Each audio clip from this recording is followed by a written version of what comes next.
¿cómo sabés que Tercera de Juan es palabra de Dios? Sí, o sea, porque yo la acepto por fe. La cosmovisión a la que yo pertenezco también la acepta por fe, exactamente como tú la aceptas por fe. Entonces, para que me quede claro, ¿a esto lo recibís por fe? Todo lo del Señor, Santi, yo lo recibo por fe. La fe es un Bien, don de Dios. te doy una noticia. Estás a punto de abrazar el catolicismo. Tenés fe en la tradición. Si lo recibís La por canonicidad fe, del canon del Nuevo Testamento no fue simplemente basada en una fe subjetiva, es decir, en una fe ciega, sino que tuvo algunos criterios que fueron considerados para establecer la canonicidad, entre ellos la autoridad apostólica, la antigüedad, la ortodoxia, la catolicidad, el uso de la tradición y la inspiración.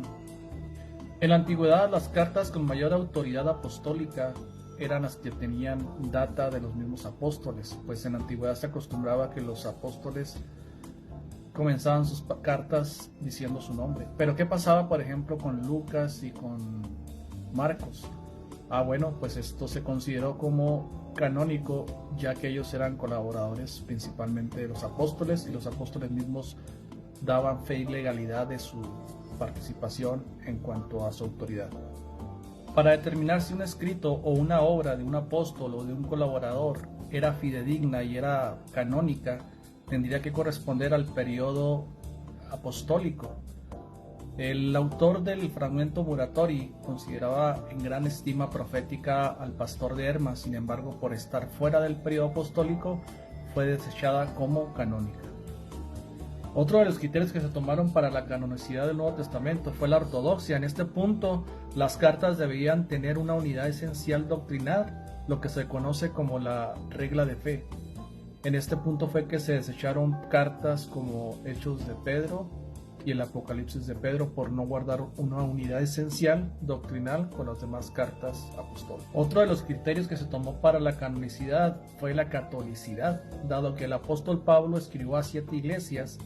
Todas las iglesias en esa comunidad de esa era y esa época debían estar en unanimidad y conformadas en el mismo criterio para decidir qué cartas eran canónicas. Es decir, por penúltimo criterio tenemos el uso tradicional, es decir, para los primeros 3 siglos, si alguien venía con una carta que jamás se había mencionado o era de uso desconocido, automáticamente quedaba fuera de cualquier posibilidad de formar parte del canon.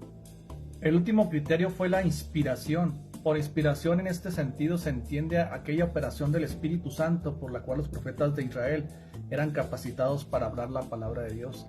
En el Nuevo Testamento tenemos 1 Corintios 2:13, lo cual, dice Pablo, también hablamos no con palabras enseñadas por sabiduría humana, sino con las enseñanzas del Espíritu Santo, acomodando lo espiritual a lo espiritual. Segunda de Corintios 13:10, el apóstol reconoce que sus cartas son por mandato mismo del Señor Jesucristo. Entonces ellos mismos reconocían que lo que escribían era inspirado y era divino.